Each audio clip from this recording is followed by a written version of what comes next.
guys, this is going to be another building upon the Dutch East India Company one.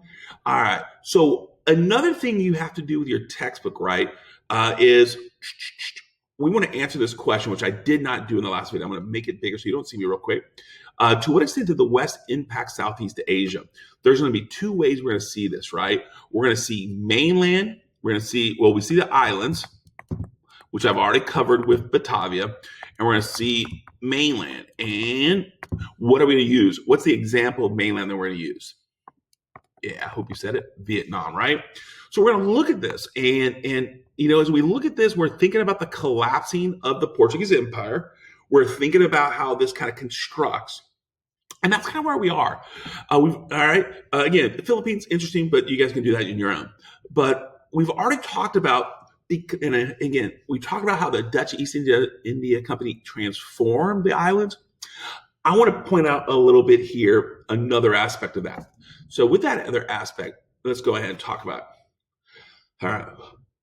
The Dutch were able to drastically impact the Spice Islands because the Spice Islands were not politically united.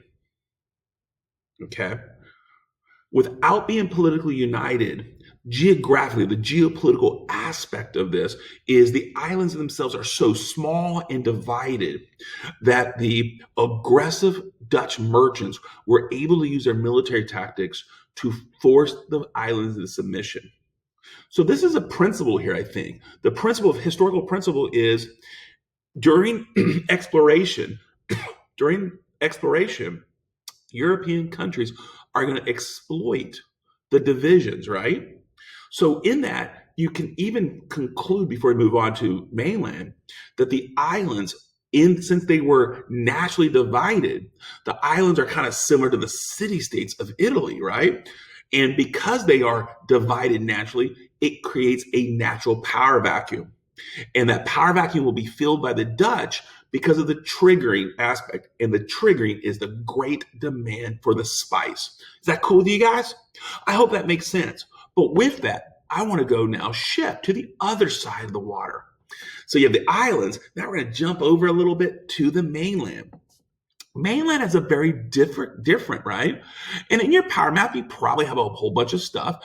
And again, I had a couple kids who are more worried about what you have and what you don't need to have. I want to think about use your details to tell the story. So if I skip a detail, it doesn't mean it's unimportant. If you know how it fits, keep it, right?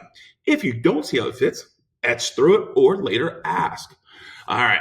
With that said, what were the states of mainland Southeast Asia? All right, I'll let you go do that. You probably have Burma. You probably have maybe Thailand. You have some other stuff, Vietnam. Got that, right? So that's cool. What now we're going to do, we're going to talk about this case right now, Vietnam. Vietnam was a united kingdom. Or when I say United Kingdom, Vietnam had a political fraction a little bit, right? You saw that. You saw, I think it was the Portuguese and Dutch, but again, don't get maybe a bit of the French. But you had these European countries that kind of come in and they try to play on that. And within this kind of civil war, it looks like Vietnam's becoming a power vacuum. But two things occur.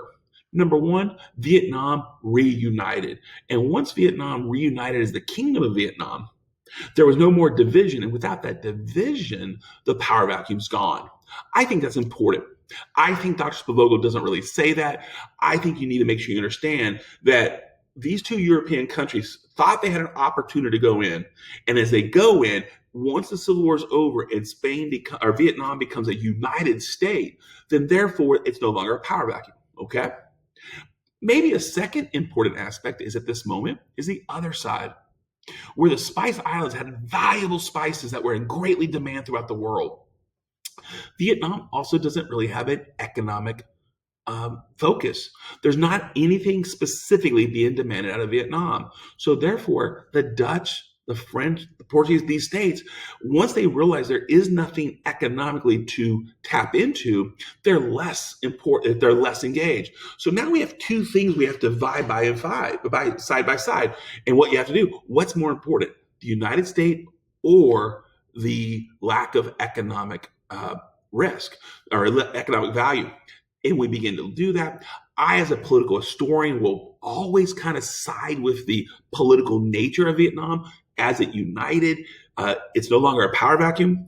But I do think an economic historian would say, well, that's cute.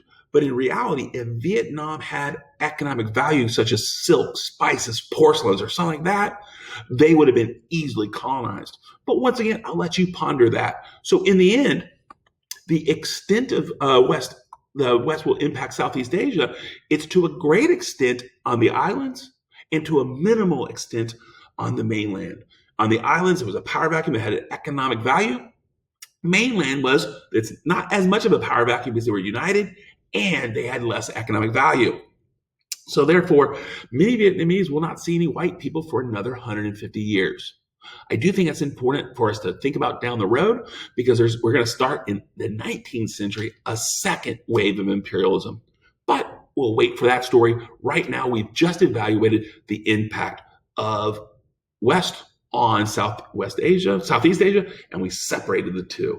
I hope that makes sense. If not, I will field questions in either breakout rooms or in the class later.